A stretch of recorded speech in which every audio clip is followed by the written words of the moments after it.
தமிழ்நாடு காங்கிரஸ் கமிட்டியின் அறக்கட்டளை சார்பாக ஏற்கனவே 2 தினங்களுக்கு முன்பு விருதுகள் வழங்கும் விழா இந்த தேசத்திற்காகவும் மண்ணிற்காகவும் இறையாண்மைக்காகவும் பாடுபட்ட தலைவர்களின் பெயரில் மகாத்மா காந்தி, ஜவஹர்லால் நேரு, அன்னை இந்திரா காந்தி, தலைவர் ராஜீவ் காந்தி, பெருந்தலைவர் காமராஜர், புரட்சியாளர் அம்பேத்கர், மௌலானா அபுல் கலாம் ஆசாத் 7 பெயர்களில் விருது வழங்குவோம் என்று அறிவித்திருந்தோம். தலைவர் ராஜீவ்காந்தியுடைய பிறந்த நாளான ஆகஸ்ட் 20ஆம் தேதி இந்த விருதுகள் வழங்கும் விழா நடைபெறும். அதற்கு ஏற்கனவே அதனுடைய ஜூரியாக தலைவராக மேனாள் உயர்நீதிமன்றத்தின் மூத்த தலைமை நீதிபதி மணிக்குமார் அவர்களும், WHO உலக சுகாதார மையத்தின் இயக்குநராக இருந்த சௌமியா சுவாமிநாதன் அவர்களும், குணசேகரன் அவர்களும் 3 பேர் ஏற்கனவே நியமித்திருந்தோம். அதனுடைய தொடர்ச்சியாக ராஜீவ்காந்தியை பெருமைப்படுத்தும் விதமாக இந்த மண்ணில் உயிர் நீத்த, இன்னும் மனசாட்சியாக பஞ்சாயத்து ராஜ், விஞ்ஞான யுக புரட்சி, இந்த தேசத்துடைய வளர்ச்சி, தீவிரவாத ஒழிப்பிற்கு பாடுபட்ட தலைவர் ராஜீவ்காந்தியை பெருமைப்படுத்த வேண்டும் என்று அவருடைய பிறந்த நாளில் ராஜீவ்காந்தி IAS அகாடமி மற்றும் ஸ்டடி சென்டர் ஆரம்பிப்பதற்காக முடிவு செய்திருக்கிறோம். அதனுடைய இயக்குநராக அமிட் யூனிவர்சிட்டியின் வேந்தர் அண்ணன் நாசே ராமச்சந்திரன் அவர்களை இயக்குநராகவும் வேந்தராக நியமித்திருக்கிறோம். இவர் அதை எடுத்து ராஜீவ்காந்தியுடைய பெருமையையும் அவருடைய தியாகத்தையும் பறைசாற்றுகின்ற வகையில் இதை முன்னெடுப்பார் என்று நாங்கள் அவரிடம் இதை ஒப்படைத்திருக்கிறோம். இதற்கு செயலாளராக அண்ணன் பீட்டர் அல்போன்ஸ் அவர்களும், இணை தலைவராக மேனாள் காங்கிரஸ் கமிட்டி தலைவர்கள் திரு தங்கபாலு, திரு கிருஷ்ணசாமி, திரு திருநாவுக்கரசர், திரு அழகிரி, சட்டமன்ற கட்சி தலைவர் ராஜேஷ்குமார், இந்த அறக்கட்டளையின் ட்ரஸ்டி சுதர்சன் நாச்சியப்பன் அவர்கள் இதில் பங்கு பெறுவார்கள்.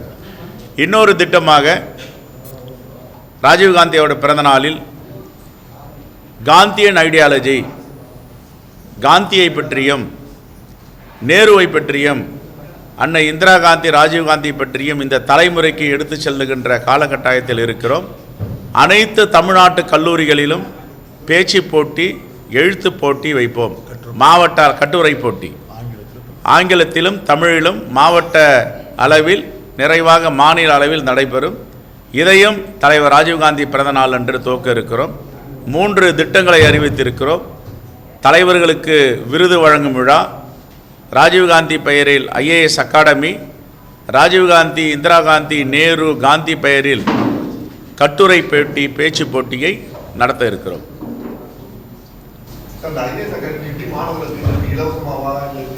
இலவசமாக, காசெல்லாம் வாங்க மாட்டோம், இலவசமாக பண்ணுவோம். பிலோ பாவர்ட்டி லைன் யார் யாருக்கெல்லாம் வாய்ப்பு இல்லையோ அந்த மாணவர்களை சேர்த்து, இன்னும் அதை வெகுவாக திட்டமிட்டிருக்கோம். பெரிய நிறுவனங்களோடு டைப் செஞ்சு அதை பண்ணலான் இருக்கோம்.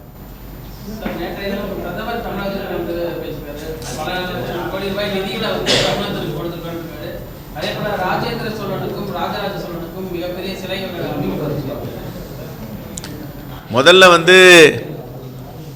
ராஜேந்திர சோழனுக்கு விழா எடுத்திருக்கிறோம், சிலை வைத்திருக்கணும். அவர் வட மாநிலங்களில் போய் சொல்லணும்.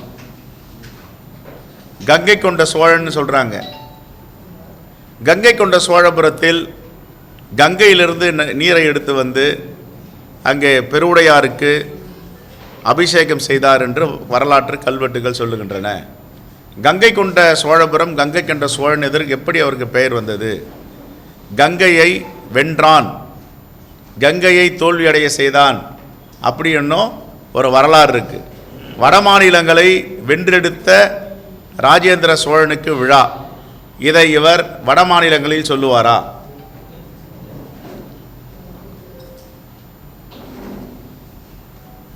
நேற்றுக்கு அரசு நிகழ்ச்சியில் சொல்லியிருக்கார், 3 லட்சம் கோடி இதுவரை யாரும், எந்த அரசும், காங்கிரஸ் அரசும் செய்யாததை நாங்கள் செய்திருக்கிறோம், 10 ஆண்டுகளில் 3 லட்சம் கோடி என்றார்.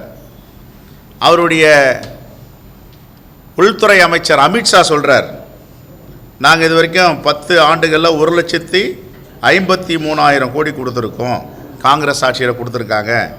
நாங்கள் 6,80,000 கோடி கொடுத்துருக்கோன்றார்.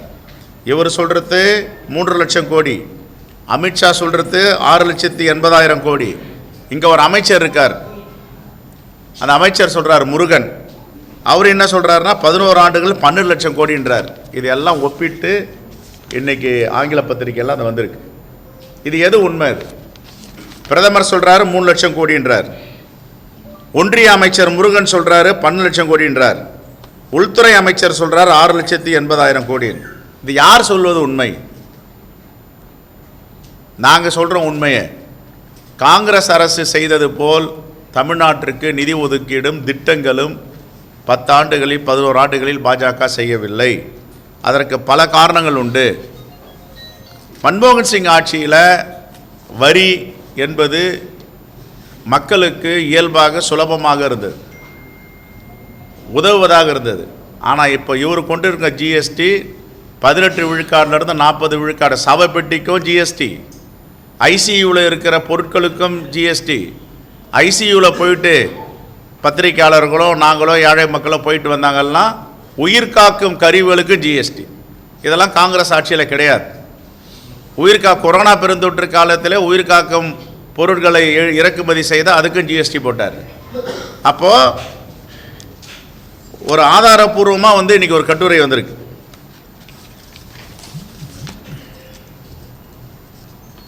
நீங்கள் பார்த்தீங்கன்னா 2015-14வது நிதி ஆணையத்தின் நாடாளுமன்றத்தில் தாக்கல் செய்த ஆண்டறிக்கை. இதில் ஒன்றிய அரசின் மொத்த வரி வருவாயில் மாநிலங்களுக்கு பகிர்ந்தளிக்கப்படும் அளவை 32%-லிருந்து 42%-ஆக டாக்டர் மன்மோகன் சிங் 10% உயர்த்தினார். அப்போ உயர்த்தினது வரி கட்டணத்தை பாருங்கள், 2 மடங்கு இப்போ வரி ஜிஎஸ்டி தமிழ்நாட்டிலேருந்து நம்ம கட்டுறோம். அப்போ இவ்வளவு பெரிய வரி கிடையாது. 40%, 32%, 18% இஸ்லாம்லாம் கிடையாது. அப்போ சுலபமாக இருந்தது வரி, ஃப்ரெண்ட்லி டாக்ஸ் அப்படின்னு சொல்லுவாங்க.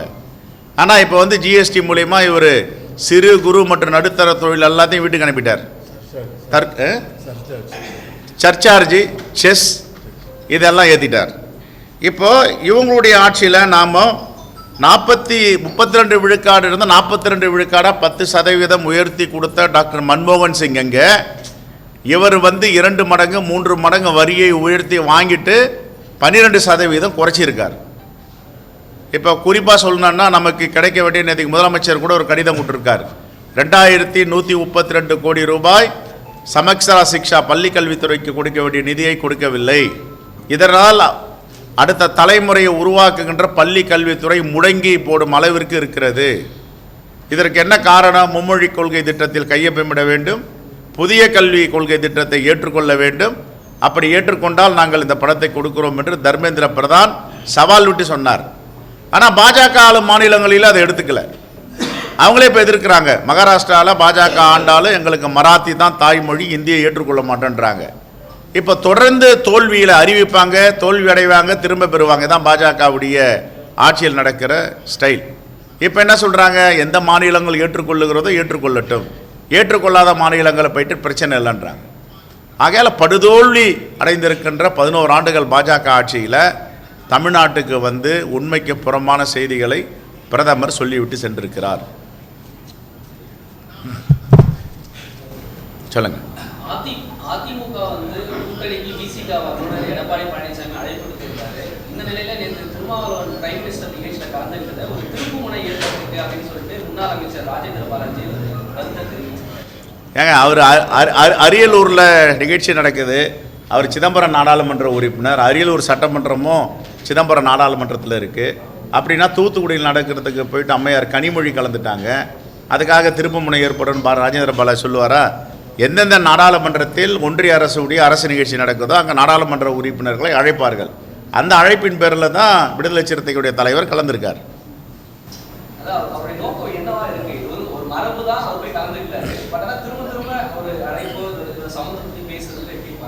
இந்தியா கூட்டணியை பொறுத்த வரைக்கும் வலிமையாக இருக்குது. இந்த தேசத்தை கட்டமைப்பதற்கான கூட்டணி, ஒரு முன்னுதாரணமான கூட்டணி தமிழ்நாட்டில் இருக்கிறது. இதை பிரிப்பதற்கும் சூழ்ச்சி செய்வதற்கும் எவ்வளவோ முயற்சி செய்தார்கள். ஆனால் அது எடுபடவில்லை. கடைசி வரை அது எடுபடவும் முடியாது. நான் ஏற்கனவே சொன்னது போல் ஒரு செங்கலை கூட பிரித்து எடுக்க முடியாது. எஃகு கோட்டை போன்ற வலிமையாக உள்ள கூட்டணி தான் இந்தியா கூட்டணி தமிழ்நாட்டில் இருக்கிறது. சார், மத்தியிலிருந்து தலைவர், பிரதமர், உள்துறை அமைச்சர்கள்லாம் வரிசையாக வரது பார்த்தீங்கன்னா இது தேர்தல் எதிர்கொடுக்க நினைக்கிறீங்க அவங்களுடைய வருகை? இதுக்கு முன்னாடி நாடாளுமன்ற தேர்தலில் கூட 10 முறைக்கு மேலே பிரதமராக வந்தார், அமித்ஷா வந்தார், ஒன்றிய அமைச்சர்கள் வந்தாங்க. ஆனால் மக்கள் அவர்களுக்கு என்ன பாடத்தை போட்டுனாங்க? தமிழ்நாட்டில் உங்களுக்கு ஒரு இடம் கூட இல்லை. அதை தான் 2026 தேர்தலையும் நடத்தி காட்ட போகிறாங்க. ஒவ்வொரு கட்சிகளும், அதாவது திமுக வந்து இப்போ ஓர்னையில் தமிழ்நாடு, அதிமுக தமிழகத்தை மீட்புன்னு எடப்பாடி பழனிசாமி பேசுகிறாங்க. அன்புமணி ராமதாஸோட நடைபயணம், விஜய் அடுத்து மாநாடு, அடுத்து அவருடைய காங்கிரஸ் கட்சியோட தேர்தல் வியூ என்னவா இருக்கு? நாங்கள் மகாத்மா காந்தி வழியில் அமைதி புரட்சியை செஞ்சிட்ருக்கோம். கிராம கமிட்டி இது வரைக்கும் ஒரு கட்டமைப்பு இல்லாமல் இருந்தது. இப்போது எங்களுடைய மேலாள் சிறுபான்மைத்துறையின் தலைவராக இருந்த அண்ணன் பீட்டர் அல்போன்ஸ் தலைமையில் கிராம கமிட்டி சீரமைப்பை செஞ்சுருக்கோம். ஏறக்குறைய இந்த 6 மாதங்களில் 72 விழுக்காடை முடித்து 80 விழுக்காடு தொட அளவில் இருக்கும். இதுதான் அமைதியாக நாங்கள் கிராம கமிட்டி அமைச்சிட்ருக்கோம். அவங்களுடைய சில தொகுதிகளில் வந்து கூட்டணிகளுக்கிடையே காங்கிரஸ் சட்டமன்ற உறுப்பினராக தொகுதிகள் வந்து திமுக வந்து எங்களுக்கு இந்த மாதிரி வாய்ப்பு இப்போ வெளிப்படையாக பேச ஆரம்பிச்சிட்டாங்க. இது ஏதாவது கூட்டணியில் ஏதாவது குழப்பத்தை உண்டாக்குங்க சார்? அந்த மாதிரி அறந்தாங்கி சட்டமன்ற தொகுதியாக இருக்கட்டும், திருவாரூரையாக இருக்கட்டும், சில தொகுதியில் வெளிப்படையாகவே திமுக வந்து எங்களுக்கு இந்த மாதிரி வாய்ப்பு பேசுகிறாங்க. இந்த மாதிரி கூட்டணியில் குழப்பமாக இருக்கும். தொகுதி உடன்பாடு எப்போ பேச வருவீங்க? இல்லை, யாராவது அந்த தொகுதியில் நிற்பதற்கு விருப்பப்பட்டு அது மாதிரி சொல்லுவாங்க. அது வந்து தலைமையுடைய செய்தியாக நம்ம பார்க்க முடியாது, தலைமையுடைய கருத்தாக சொல்ல முடியாது. அவரவர்கள் விருப்பத்தை அவங்கவுங்க தெரிவிக்கிறாங்க. எண்ணிக்கை அதிகமாக கேட்கறது வாய்ப்பு அது எங்கள் அகில இந்திய தலைமை முடிவு பண்ணும். எல்லா கட்சியும் தங்கள் விருப்பத்தை சொல்லியிருக்காங்க. தமிழ்நாடு காங்கிரஸ் கமிட்டி வந்து அகில இந்திய காங்கிரஸ் கமிட்டியுடைய வழிகாட்டுதலில் நடக்குது. இது தேசிய கட்சி வந்து மாநில கட்சிகள் வந்து அவங்க வழிகாட்டுதல் கலந்து யோசித்து பின்பு தான் அறிவிக்கப்படும். தேர்தலுக்கு இன்னும் ஏறக்குறைய 10 மாதங்கள் இருக்கின்றன. இப்பொழுது அந்த அவசரம் தேவையில்லை நினைக்கிறோம். தேர்தல் நெருங்கும் பொழுது காங்கிரஸுடைய நிலைப்பாட்டை அகில இந்திய காங்கிரஸ் கமிட்டி சொல்லும். அதான் சொல்கிறேன், இது அகில இந்திய காங்கிரஸ் தலைமை தான் முடிவெடுக்கும். எங்களுடைய உறுப்பினர்கள் தோழருடைய கருத்தை நாங்கள் அங்கே சொல்லியிருக்கோம். அந்த முடிவை அவர்கள் எடுப்பார்கள். முதல்வர் வந்து தனியார் மருத்துவமனை சென்று தமிழிசை வந்து அரசு மருத்துவமனைக்கு போகல அப்படின்ற மாதிரி சொல்லியிருந்தாங்க. அது வந்து அவங்க எந்த மருத்துவமனையில் வேலை பார்த்துட்டு இருந்தாங்க? அவருடைய கணவர் எந்த மருத்துவமனையில் வேலை பார்த்துட்டு இருக்காங்க? ஏன் இலவசமாக போயிட்டு கவர்மெண்ட் ஹாஸ்பிட்டலில் வேலை பார்க்க வேண்டியது தானே? ஏங்க அவரவர் விருப்பம். ராமச்சந்திராவில் வந்து அவருடைய கணவர் வேலை பார்க்குறாரு, அது தனியார் மருத்துவமனை. விஜய் ஹாஸ்பிட்டலில் பார்க்குறாரு, அந்த அம்மா தனியார் மருத்துவமனையில் வேலை பார்த்தாங்க, அவங்க விருப்பம். சில பேர் நாங்கள் அரசு மருத்துவமனைக்கு மட்டும்தான் வேலை பார்ப்போம், 3 ரூபாய் டாக்டர், 5 ரூபாய் டாக்டர், இன்னும் பேரும் கூட இருக்க டாக்டர் இருக்காங்க. அவரவர் விருப்பம். அது மாண்புமிகு முதலமைச்சருடைய விருப்பம். எங்கே அவர் சிகிச்சை எடுக்கணும் அங்கே போய் எடுக்கிறாரு. இதெல்லாம் வந்து ரொம்ப கீழ்த்தரமான விமர்சனம். இது காங்கிரஸ் மாவட்ட தலைவர் போஸ்டிங்காக விண்ணப்பம்லாம் வாங்குனீங்க, அந்த ஸ்டேட்டஸ் இப்போ எப்படி இருக்கு? அந்த ப்ராசஸ் நடந்துட்டு இருக்கு. இப்போ அகில இந்திய தலைமையில் சில மாற்றங்களை கொண்டு வந்திருக்காங்க. எல்லா மாநிலங்களிலிருந்தும் பொறுப்பாளர்களை அனுப்பி அந்த ப்ராசஸ் பண்ணிகிட்டு இருக்காங்க. இப்போ தமிழ்நாட்டிலையும் வரப்போகிறாங்க. இன்னும் வெகு விரைவில் 1 வார காலத்தில் அது நியமிக்கப்படும்.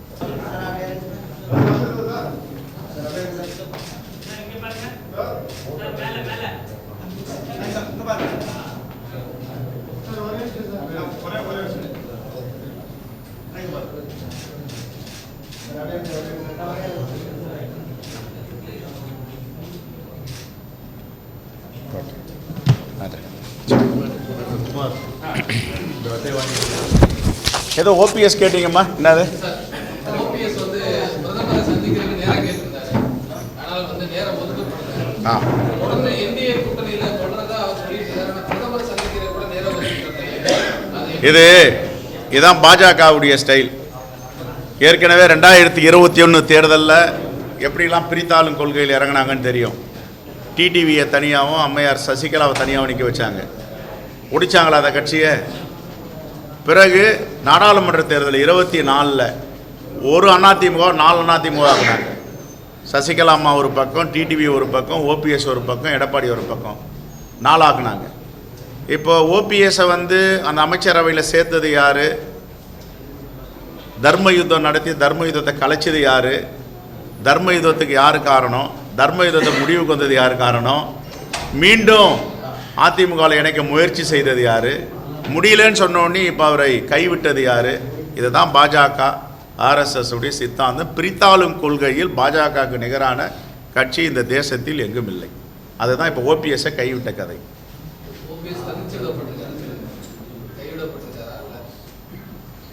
க்ளோஸ் பண்ணிட்டாங்க, அவ்வளோதான். பொலிட்டிக்கலாக ஒரு ஓகே.